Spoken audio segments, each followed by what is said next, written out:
como decía, el testigo o los testigos, porque pueden ser uno, pueden ser 500 también, eso no. Si bien vivió una experiencia así, por supuesto que hay casos excepcionales, en general toma conciencia de su experiencia, pero no pierde el quicio, no se vuelve loco ni nada, sino que toma una dimensión realmente de la experiencia que ha tenido. Bueno, entonces ahora vamos a describir un poco qué es lo que sucede dentro de la campana. Hipótesis del evento psicofísico o aladino. Durante la interacción dentro de la campana, en un enlace entre inteligencia y observador, pueden manifestarse y recrearse cuerpos físicos e imágenes que no se perciben fuera del escenario. Se componen de elementos palpables, de corta duración, altamente adaptables y con cambios morfológicos. Sería el producto de un intercambio entre mentes, evidenciando un control absoluto de la materia. Bueno, esto que describimos acá, por ahí es fácil, es difícil imaginárselo. Nosotros tuvimos la oportunidad con Daniel de vivir una experiencia así y estar dentro de la campana y de tener este evento psicofísico. Sería un intercambio de mentes, decimos nosotros, porque bueno, ya se ha hablado de esto, ya existen teorías que son muy similares, muy semejantes a esto. Nosotros entendemos que se produce una comunión perceptiva entre la inteligencia y entre los observadores o los testigos. Y a partir de ahí, con esos elementos, con la información mental que esta inteligencia extrae de nosotros, nos proyecta algo que puede ser una proyección o puede ser directamente una materia, puede ser algo material, algo sólido incluso. Y hay muchos ejemplos de esto.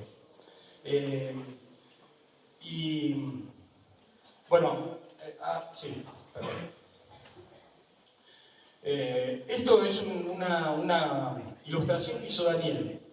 Nosotros estábamos volviendo una noche en La Ahumada, estábamos volviendo de una vigilia, era un martes a la 1:30 más o menos de la mañana, de la madrugada, y comenzamos a ver dos luces.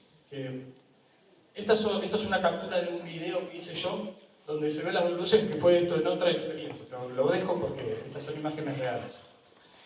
Empezamos a ver dos lucecitas en el camino. Estamos a 30 kilómetros de La Ahumada en un camino en la ruta 27, que es una ruta ancha, de 20 metros más o menos de ancho, y que de vez en cuando, cada tantos kilómetros, tiene un guardaganado para que el conductor disminuzca la velocidad. Hay veces que se ven como dos ojos de gato o alguna señalización que indica que está el guardaganado cerca. En esa oportunidad se veía como más brilloso. Ya habíamos pasado varias veces por ese camino, pero lo veíamos como un poco más brilloso, con lo cual empezamos a prestarle atención. Y cuando estábamos mirando eso, de golpe empezó como a difuminarse, como a estructurarse algo que no nos alcanzábamos a dar cuenta que era, hasta que de un instante a otro prácticamente se formó esto. Esto que estamos viendo acá es lo que los pobladores de La Ahumada le llaman la casilla. La casilla, ya el grupo Hemisferios, que ya tiene más de 35 años de experiencia, a mediados de los años 90 habían estado en este lugar, habían estado en La Ahumada y habían recolectado este testimonio. Los vecinos decían que veían la casilla, algunos dicen que lo denominan como el Titanic, algunos dicen que es inmenso, por ahí le dan otras formas, unas torres, un castillo, pero lo importante es que es más o menos lo refieren como la casilla porque es como si fuese la casilla de vialidad que arregla los caminos rurales. Mucha gente lo ha visto en el medio del campo y luego apagarse y demás. Bueno, con Daniel estábamos viendo esto. Mientras esto teníamos presente, íbamos en la camioneta, yo subía las luces y reflejaban aún más todavía la luz propia que ya tenía eso. Apagaba las luces, bajaba la velocidad, aumentaba la velocidad, y eso, que en realidad se manifestó como una proyección, pero que se comportaba como algo sólido, como algo material, seguía estando siempre a la misma distancia. Estuvo así ahí sí que yo no soy consciente cuánto tiempo pudo haber estado. Para mí fue bastante más rápido que para Daniel, porque Daniel me dio la sensación de que habían sido algunos minutos, y para mí quizás hayan sido segundos. Porque no salíamos del asombro y lo único que hacíamos era decirnos, él me decía, Esteban, ¿estás viendo eso? Yo digo, sí, Daniel, ¿vos estás viendo eso? Sí, es la casilla. Y yo me emocionaba y no podía reaccionar más que eso. De golpe eso se empezó a difuminar nuevamente, pasó a ser estas dos lucecitas de vuelta para después finalmente desaparecer. Para nosotros, el hecho de ver la casilla fue determinante para estas hipótesis que estamos tratando de comunicarles a todos ustedes. Ese elemento que estamos viendo ahí, que es la casilla, como estoy diciendo, pudimos haber visto nosotros, por el control que tiene esta inteligencia de la materia y la capacidad de proyectar cosas, pudimos haber visto quizás la nave de encuentro cercano del tercer tipo. Pero que hayamos visto la casilla tiene un significado para nosotros muy importante, porque la casilla la ve la gente del lugar, la casilla la ven los testigos, los que están inmersos en esa tierra, los que tienen un sentimiento de pertenencia con todos sus vecinos y con todo ese espacio geográfico que nosotros creemos que es importante que se nos haya representado la casilla, porque fue para nosotros un mensaje de la inteligencia hacia nosotros que nos dijo, bueno, los aceptamos, estamos dispuestos a seguir en esta relación de aprendizaje, de enseñanza. Tiene muchos más significados todavía a nivel personal quizás, pero bueno, no vamos a hacer tiempo, así que voy a seguir. Hipótesis del escenario subyacente o evento Hansel y Gretel.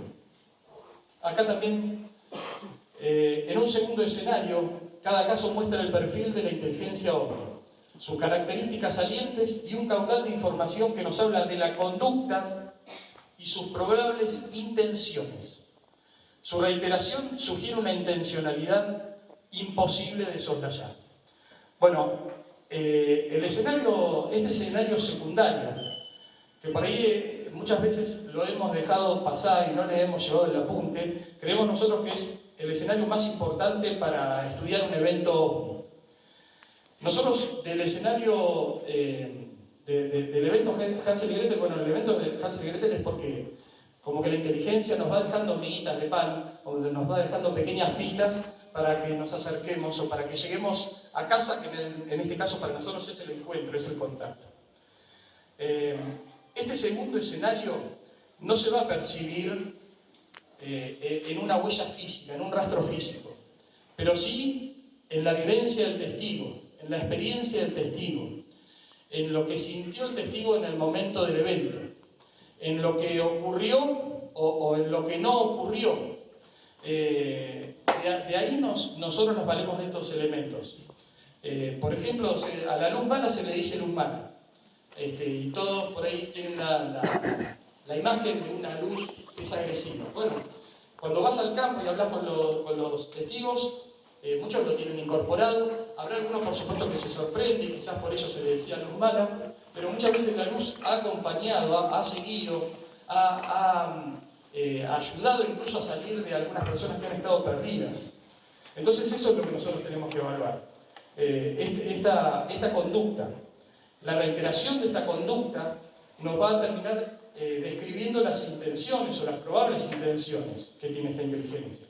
Esta inteligencia, si bien es absolutamente diferente a nosotros, nos va dejando pistas, nos va dejando códigos para lograr la aproximación. Para nosotros esto es elemental también. Hipótesis de la evidencia tardía o insuficiente. Toda pequeña marca en el terreno ovni retrasa o anula la huella de la inteligencia por el enfoque, la energía que se le pone, impidiendo una lectura mayor subyacente, que es más compleja y descriptiva de lo que enfrentamos. La supuesta falta de material ovni pasaría a ser intencional de su directriz. Bien, acá un poco también es lo que dijo ayer Andrea, que los que vimos la película, que decía, ¿qué pasa si acá aterriza un ovni y sale un extraterrestre y nos saluda y nos choca la mano y yo le saco una foto? Van a decir que es falso, van a decir que eso no es verdadero. Bueno, pareciera que tiene razón Andrea en pensar eso. No vamos a encontrar a la inteligencia por ese lado, porque la gente no va a creer. El caso Roswell es un ejemplo también. Si Roswell fuera cierto, a esta altura lo sabrían sus aliados algunas universidades, institutos científicos y políticos. Mayor evidencia imposible. ¿De qué ha servido? Los hechos marcan que ninguna evidencia cambiará la realidad o la postura del poder. Si un ovni estrellado no es evidencia, menos lo serán elementos fraccionados, parciales o testimonios. Es posible también que la inteligencia sea la que oculta las evidencias ovni. Hipótesis de la progresión histórica y mágica. El evento es muy antiguo. Bueno, nosotros nos preguntamos, ¿sí? ¿Esto es nuevo? ¿Esto está pasando ahora o no? No, esto viene pasando, pensamos, desde siempre. Hipótesis de la progresión histórica y mágica. El fenómeno es muy antiguo. Su presencia puede plasmarse en relatos, leyendas, mitos, cultos, textos y pictografías. En muchos ejemplos reitera la interacción con la especie en todo el mundo, en escenarios comparables a las constantes. Por lo tanto, podemos concluir que la voluntad no nos está estudiando como alguna vez supusimos. Si las luces fuesen ondas, si los extraterrestres vinieran a abducirnos y a examinarnos, significaría que es un fenómeno nuevo. Nosotros entendemos que no, que esto es un fenómeno que ha acompañado desde siempre. No nos vienen a investigar, nadie nos viene a estudiar ni nada, porque ya nos conocen, saben lo que somos. Todas las formas de ovnis, todas las tipologías humanoides, la presencia y conducta de las luces y hasta cierto tipo de comunicación perceptiva pueden encontrarse desde hace siglos a lo largo de la historia de nuestra especie. Se trataría de lo mismo visto con nuevos ojos. Acá Daniel tuvo la oportunidad hace unos años atrás de hablar con un cacique mapuche que le hablaba de los cosqueches o algo así, que son estos seres, estas entidades que se ven acá oscuras, cabezones. Y estas entidades vendrían dentro de lo que es la mitología mapuche, la creencia mapuche, vienen de otros universos para acercarse a nuestro mundo material, porque tienen que cumplir con algún objetivo, alguna necesidad, y una vez cumplido eso, vuelven a su universo más sutil, a sus otros niveles. La pictografía que está a la derecha, esa es en Talampaya, son los astronautas de Talampaya, en La Rioja. Esta pictografía significa, la pictografía, como vemos, es peticito también, medio cabezón. Eso uno se da cuenta cuando tiene de referencia, que no lo puse, las otras pictografías que se hacían cuando los diferentes pueblos que fueron ocupando estas tierras hacían las pinturas de los integrantes de su tribu, que los hacían más estilizados. Estas figuras no, eran características, eran más peticitas, chiquitas, y lo que tienen amarillo en uno de sus manos era un arco de flechas, que significaba que estas entidades venían desde arriba del cielo, como que venían desde arriba del cielo. También venían a cumplir con alguna misión, muchas veces incluso hasta para compartir algo con estos pueblos, ya que estos pueblos también sabían de alguna manera comunicarse con estas entidades. Hacían ceremonias, lo hacían en determinadas épocas del año, en estos lugares que son sagrados, por eso es que vemos que se repiten las constantes. Y una vez cumplida su misión, volvían más allá arriba del cielo de donde vienen los cóndores. Bueno, y esta figura del medio vendría a ser lo que cualquiera de nosotros, si sale acá del teatro, dice: me crucé una extraterrestre. Viene de otro planeta, viene de otro sistema solar. Pero vemos que están todas esas referencias que son bastante semejantes, y entonces pensamos que es lo mismo, y lo único que cambia por ahí es el valor que nosotros le damos, la importancia, la trascendencia, precisamente también por nuestro marco cultural y temporal en el que estamos. Hay otros ejemplos. Esto, por ejemplo, es la cúpula de la Catedral de Santiago de Compostela, en España. Acá vemos un triángulo con un ojo y una luz y como con rayos y demás. que bueno, esto en realidad es el ojo que todo lo ve, el ojo que todo lo mira, ¿cómo es? Bueno, es una representación de la Sagrada Providencia, quería decir. Es una representación de un contacto, quizás, de donde los fieles seguían a las luces e incluso tenían hasta ciertos contactos perceptivos con esta entidad. Bueno, y la religión católica lo adaptó y le dio un marco de contacto divino. Si vemos la otra gráfica, vemos el clásico ovni triangular que uno ahora dibujaría, que tiene como dentro también un ojo y tiene también las nubes o vapor. Por eso es que entendemos nosotros que los elementos se van reiterando y lo que cambia quizás sea el sentido de su presencia que nosotros le damos. Bueno, ¿qué certeza nos apuntalan estos 8 datos? Que el fenómeno es antropocéntrico, de eso nosotros no tenemos la mínima duda. El fenómeno es antropocéntrico. Desde que se manifiesta y se acerca al ser humano, para nosotros es antropocéntrico sin lugar a dudas. Un ovni que tenga luces, sabiendo nosotros que podría pasar absolutamente desapercibido, es porque se quiere mostrar, porque nos quiere de alguna forma quizás estimular y al menos despertarnos nuestra curiosidad. Que es predecible en gran medida, eso es lo que nosotros sostenemos con el tema de las constantes, que es nuestro código de procedimiento, las constantes, que tiene lugares puntuales de aparición, lo mismo, que su relación directa es perceptiva, que no responde a los estándares ni parámetros sociológicos de la comunicación, que ha estado manifestándose desde siempre en nuestro planeta, que hay una invitación al contacto fuera de nuestros cánones y conceptos, que hay una necesidad de abrir nuestra mente. Esto me lo digo más yo que al resto, porque por supuesto soy bastante cabeza cerrada. Acá estamos viendo ese ejemplo de que los parámetros y estándares sociológicos de la comunicación se refieren un poco también a lo que estábamos hablando antes del elemento subyacente. No me quiero detener mucho ahí. Bueno, el proyecto de aproximación busca el contacto visual, físico y perceptivo con las anomalías luminosas, que son las que rigen el fenómeno. Y lo hace de forma experimental para certificar un método y lugares prometedores para llevarlo a la práctica. Hay indicios que procedimientos semejantes han sido ejecutados por la CIA en el Monte Shasta y Piedmont, e incluso durante los proyectos de identificación de Yakima, el desierto del Colorado, Gesdalen, por parte de científicos. Fueron experimentaciones reservadas cuyos resultados no son públicos.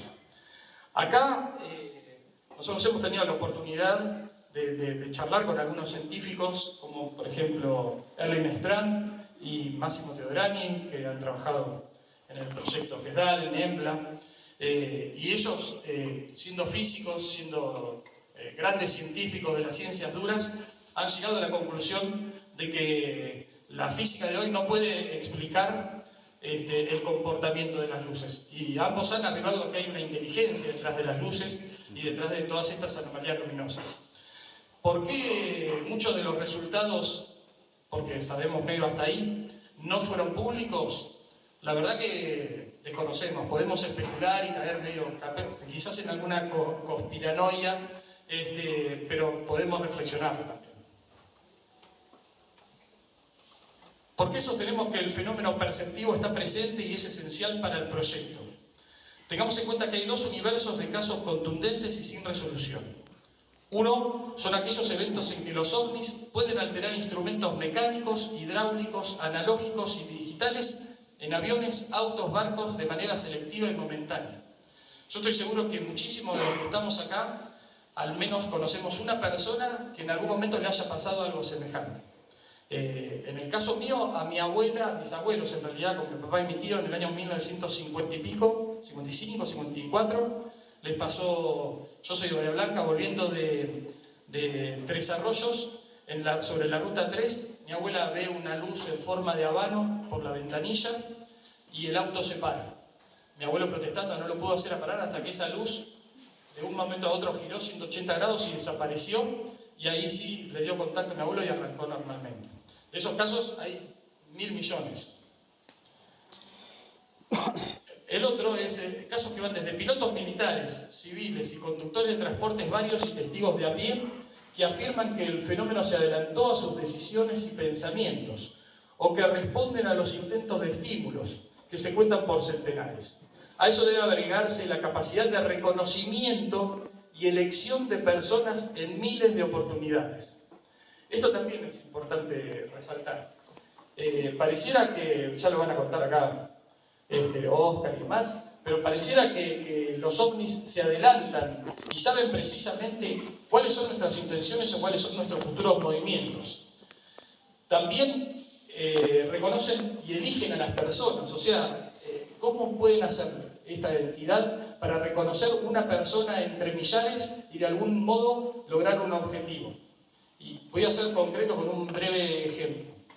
También en Bahía Blanca, en el año 1962, en el mes que le gusta a Andrea, en mayo de 1962, pasó un ovni por el centro de la ciudad de Bahía Blanca. Eran las 19 horas y había, en las crónicas del diario dicen que había más de una veintena de vecinos señalando al cielo. En una de esas pasaba de casualidad Miguel Tomé. Miguel Tomé en ese momento era reportero gráfico de La Nueva Provincia y es la persona, me parece, más representativa que pueden tener los medios audiovisuales y gráficos, yo me animaría a decir, de toda la Argentina. Es un profesional respetado de primera línea, súper respetado dentro del marco universitario y demás. Pero bueno, yo resalto esto porque Miguel Tomé decía que pasó de casualidad. Yo le decía, Miguel, usted no pasó de casualidad. La inteligencia lo eligió para que sea usted el que saca las fotografías. Después hay una cuestión de que Miguel se termina adelantando y el ovni lo va a buscar a Miguel y Miguel en las afueras de Bahía Blanca toma una fotografía fantástica que estuvo en poder de la CIA luego de publicarse en La Nueva Provincia. Pero bueno, la inteligencia elige a las personas. No me eligió a mí para que le saque una fotografía, lo eligió a Miguel Tomé. ¿De qué manera entonces pueden lograr estos niveles de enlace y precisión y si no es mediante una telemetría compleja, extraordinariamente avanzada o una percepción sensorial, que es lo que yo más me inclino, también asombrosa, acompañada de un dominio del espacio físico doblemente extraordinario? Es más, ¿cómo saben qué sistema alterar con total certeza o cómo se desarrolla el pensamiento de un piloto de guerra para predecirlo? Está claro que el control del medio psicofísico es una característica saliente de la anomalía, presente en la casuística y a la que no se le ha prestado debida atención. Esta capacidad no es unidireccional y es un puente para la interacción y la experimentación. Hay muchos investigadores aquí hoy cuyos pensamientos y estímulos tuvieron una respuesta de la inteligencia. Y justo recién, bueno, estábamos almorzando con Fernando, Néstor, y estábamos precisamente hablando de esto. El año pasado estuvo aquí Diego Escolar, contando sus experiencias. Diego Escolar en un momento, cuando está teniendo quizás el momento más fuerte de su experiencia, que es cuando se aproxima esa luz y la tiene tan cerca, se sintió lógicamente de alguna manera inquieto, por lo menos inquieto, y antes de que pudiera reaccionar, lo invadió una paz absoluta que él no la puede describir. Nosotros pensamos que ese primer contacto entre la inteligencia y los seres humanos es un contacto perceptivo. También podríamos decir entonces que va de la mano con un contacto emocional, porque, lo que vamos a decir más adelante también, porque todos somos capaces de contactar esa inteligencia. La inteligencia no va a buscar nuestra intelectualidad o nuestros conocimientos o lo que fuere. Se va a contactar precisamente con lo más humano que tenemos, que son las percepciones y que son las sensaciones, emociones y sentimientos. También a Máximo Teodorani nos contó en las jornadas luminosas que hicimos en Escarabajo Cósmico hace un par de años atrás, que él estaba sentado sobre su auto descansando y que de golpe una luz vino, se acercó, brilló por demás y él no sabe por qué, pero sintió un llamado. Sintió un llamado que no puede explicar al día de hoy cómo fue ese llamado, pero sabe que fue un llamado para precisamente ponerse a corretear detrás de estas luces. Como en los casos estudiados, es altamente probable que sepan quiénes somos, cuáles son nuestras intenciones. previamente o durante la experimentación. Esto realmente nosotros lo hemos sentido. Nosotros sentimos cuando vamos al campo, nosotros cuando estamos en esos lugares, que uno pensaría esto es el medio de la nada, yo les puedo asegurar que muchos lo deben haber experimentado, que sentís que realmente estás en el medio del todo, de ese todo. De alguna manera nosotros empezamos a sentirnos parte del paisaje, del entorno. Y cuando se presentan las luces, vos sabés que es porque acudieron a una cita, o nosotros quizás. Pero sabemos que esas luces están ahí y se manifiestan, y se han manifestado de la forma que lo han hecho, porque estamos nosotros, porque queremos seguir trabajando en este proyecto, en este proceso, y ellas deciden en ese momento manifestarse. Evaluamos que si son inteligencias plasmáticas, sus pensamientos y conciencias no se adhieren a nuestra cultura, leyes, reglas sociales, conceptos, necesidades o deseos. No porque no puedan, sino porque sus acciones y elecciones están mostrando un modelo de relación o contacto distinto a todo lo imaginado por la humanidad.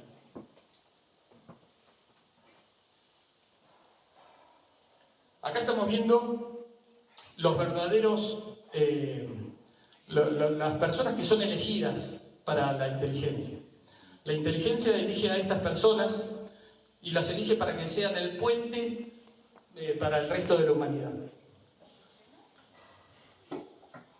Miguel, Sara, Alicia, Esther, María, Marisol, ninguna de ellas por su origen, sencillez o instrucción serían elegidas por gobiernos y científicos para protagonizar un contacto. Pero esa inteligencia no humana sí, y es algo tan simple de ver y corroborar que cualquier interés que evalúe el contacto debió darse cuenta de ello hace décadas, y su posición no se puede negociar. Incluso yo, por ahí también hemos charlado con los chicos, de que estas personas, para nosotros es un evento extraordinario que una luz se manifieste. Para esas personas no. Esas personas lo tienen incorporado. Esas personas de algún modo están mucho más preparadas para ese contacto, para aceptar una vida diferente a la nuestra, porque ellos no se asombran, ellos no les llama la atención. Ellos lo tienen incorporado a sus vivencias cotidianas. Bueno, buscan una clase social, no, ni clases, ni grupos, ni facciones, ni etnias. Solo señalan al habitante común de la Tierra, el ocupante promedio, fuera de intereses y poderes personales, aquellos que son sencillamente parte de la especie humana. Y puede decir a grandes rasgos o en la profundidad del escenario subyacente, el contacto será con todos o con ninguno. Han esperado milenios este momento y pueden seguir en la espera. Depende de nosotros. En realidad porque nosotros somos los que tenemos el interés en contactarnos. Esta inteligencia nos cede las herramientas, nos muestra el camino y nosotros tenemos que aprender a descifrarlo y a seguirlo. Experiencias de campo. Cañadón del río Caetacó, al sur de Villa Regina, Río Negro, marzo de 2021. Ahí los vemos a Andrés y a Daniel frente al cañadón de Caetacó. Nosotros tenemos la modalidad de ir a los lugares donde vamos a hacer una vigilia, los recorremos previamente para tratar de identificar caminos, tratar de identificar puestos. Si encontramos gente, hablamos con la gente del lugar para ver que nos indique, a ver si ellos han visto, qué experiencia tienen o qué nos recomiendan. Y bueno, en ese día encontramos a un vecino que tiene un puesto unos kilómetros más para allá, y nos decía que sí, que estábamos bien ubicados, que si queríamos ver luces, ese era el lugar indicado, porque un primo, un hermano, un pariente de él, la semana pasada había perseguido una luz por el medio del campo y había terminado de romper el vehículo porque se metió campo traviesa. Bueno, se hizo la noche y esa fue la noche que vivimos más de 30 destellos. Acá nosotros marcamos también como para no confundirnos o para intentar confundirlos lo menos posible con luces que pueden ser digamos, con una explicación más racional, ¿no? Nosotros tratamos de marcar siempre los puntos, así todos por supuesto nos hemos confundido. Yo en lo personal me he confundido, me había parecido ver unas luces maravillosas y era el reflejo de una localidad, porque por más que esté a 60 kilómetros, según las condiciones meteorológicas, uno puede cometer esos errores. Pero bueno, bienvenidos sean los errores que uno aprende después a diferenciar. Cerro Policía, Camino del Barrial, provincia de Río Negro, marzo de 2021. Nosotros estábamos apostados acá en este camino cuando aparecieron las luces que mostré al principio. En este camino estábamos allí y viene un vecino de un puesto de la segunda tranquera y nos pregunta qué estábamos haciendo. Nosotros entonces le dijimos que estábamos por el tema de las luces y el vecino nos dijo: ustedes buscan las luces las van a encontrar a ustedes. Esa sencilla frase es hasta el día de hoy que a mí me sigue enseñando muchísimas cosas. Bueno, también nos ha dicho este vecino, algo que por supuesto los integrantes del grupo ya lo sabían: no sigan a las luces porque si siguen a las luces se pueden perder. Yo me perdí en mi propio monte. Y de hecho es así, si uno sigue a las luces, aparte que se puede perder, las luces desaparecen, se apagan o se pierden. Por eso dicen que si uno ve luces es preferible dejar que ésta se acerque. Bueno, acá se hizo finalmente de noche, apareció una luz, apareció otra, como decía al principio, otras que salían de adentro, y empezaron a dar una danza. Durante 15 minutos demostraron las luces. Para nosotros eso fue determinante, porque 2 días anteriores habíamos visto destellos, y ahora estábamos viendo unas luces que eran faroles, que es la luz mala, como le llaman la gente, que le llaman los autos que no son, y estaban ahí mostrando y manifestándose solo para nosotros 3. Cañadón de Caitacó, sur de Villa Regina, Río Negro, julio de 2021. Unos meses después entonces volvimos con Daniel. Lamentablemente Andy no nos pudo acompañar y fuimos con Daniel.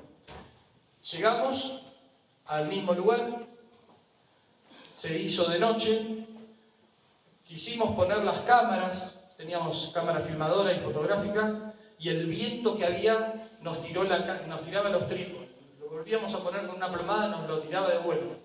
Bueno, estábamos medio protestando, pero finalmente decidimos hacer la vigilia dentro de la camioneta. La camioneta también se movía como si fuese un botecito en alta mar. Era impresionante el viento que había. En un momento aparece una luz. Esto es una gráfica, ¿no? Es un dibujo, una ilustración.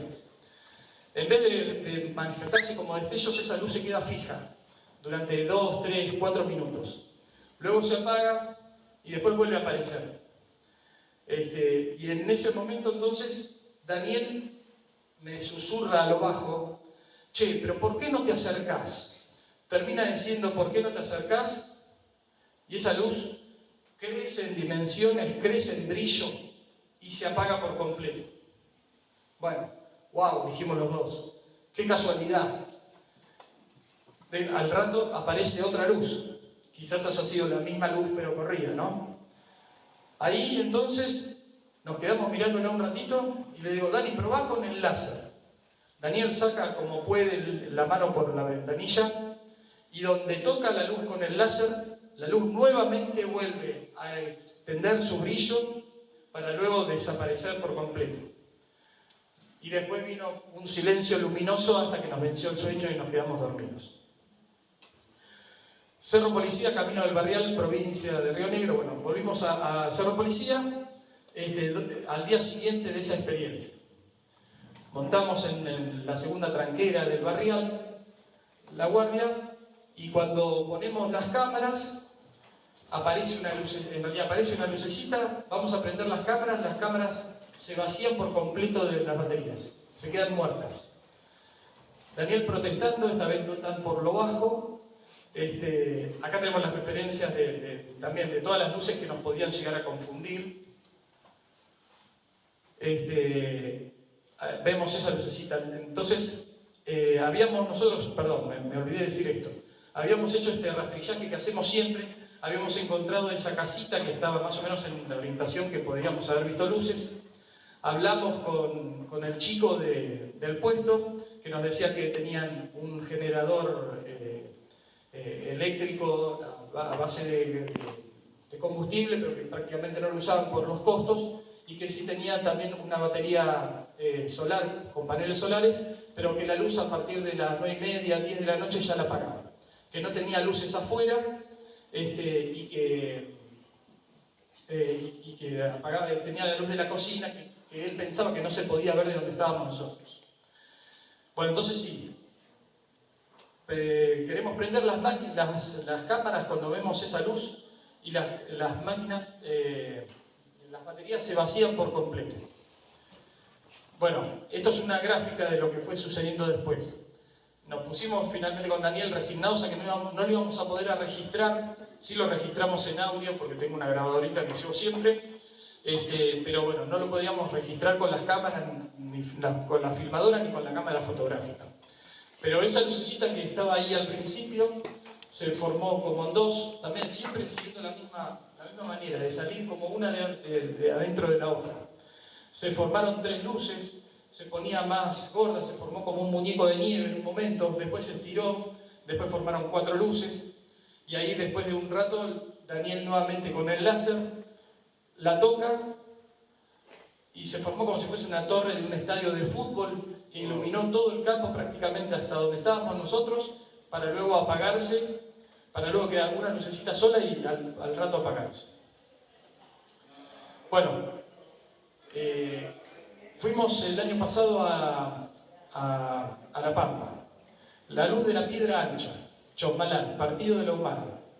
Esta luz era una de las que yo me referí cuando di el ejemplo de las constantes.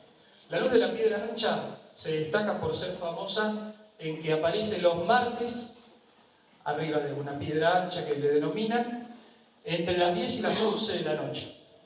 Precisión más asombrosa, realmente yo no había escuchado nunca en mi vida.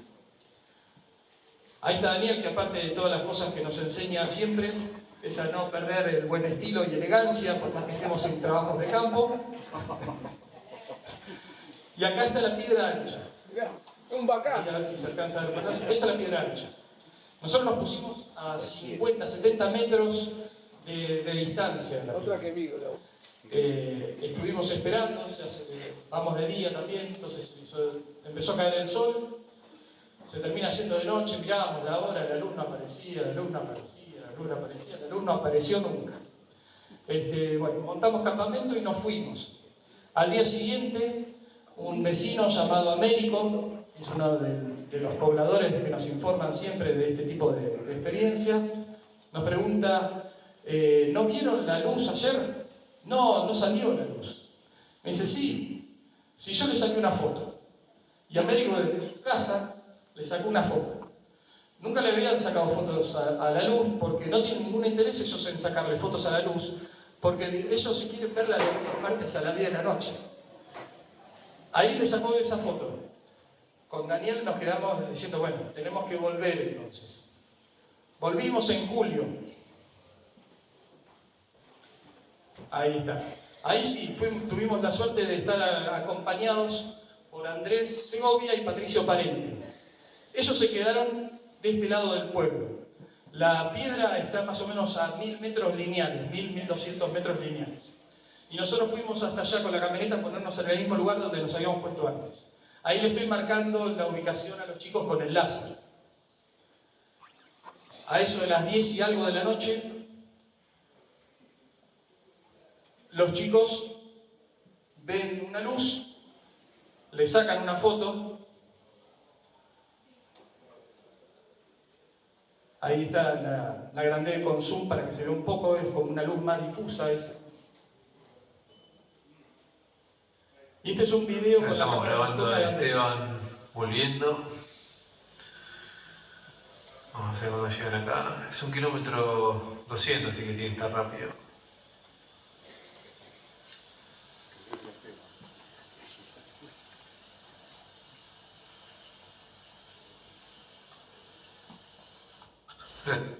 Bueno, no éramos nosotros los de la luz. Cuando llegamos nos dice, che, ustedes prendieron la luz de la camioneta, la luz de adentro, la luz de afuera. No, nosotros no prendimos nada. Y dice, ¿y no vieron la luz? No. Bueno, ellos te habían sacado la foto. Ahora, esta es una unión de las dos fotografías de nuestra posición y de lo de la luz. Bueno, en realidad estábamos súper contentos con Daniel por no haber visto la luz, porque entonces el experimento había sido exitoso. demostraba que la inteligencia juega con la percepción, que la podemos estar viendo nosotros desde acá y ellos desde allá no. No obstante, igualmente queríamos ver la luz. El experimento nos había dejado felices, pero queríamos verla. Fuimos nuevamente en septiembre. En esta oportunidad nos acompañó Damián, del grupo del Origen, y Damián Roma, que está por ahí también, flecoide.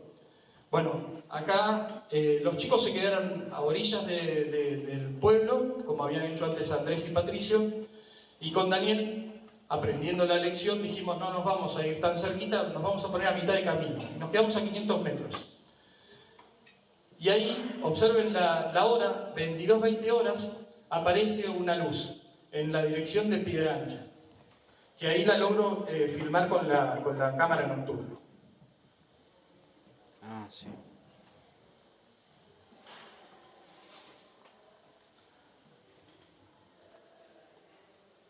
Ahí 22:25 horas. El camino de la Piedra Ancha. Puede que esté un poco más atrás, no lo sé. Fíjense lo que va a hacer ahora la luz. Sí.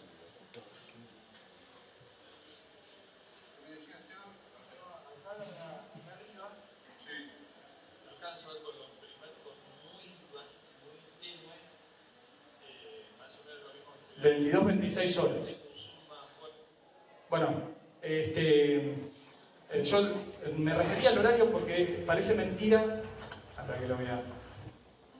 Parece mentira que los martes a las 22 horas, a partir de las 22 horas, se puede ver la luz de la Piedra Ancha. Nosotros efectivamente ahí lo vimos. Yo decía, cuando le hice el zoom a la cámara, es una interpretación por supuesto mía, ¿no? Yo también, hoy cité una frase de Mulder, también la voy a repetir, yo quiero creer. Me dio la sensación de que antes de desaparecer la luz, toma mayor dimensión, toma un brillo máximo como para mí despidiéndose.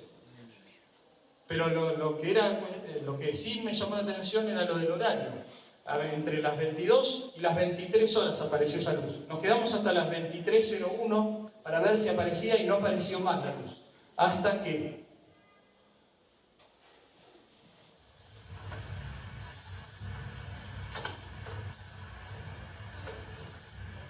Esa luz no la estamos viendo nosotros, porque estamos desarmando las cámaras. Ahora...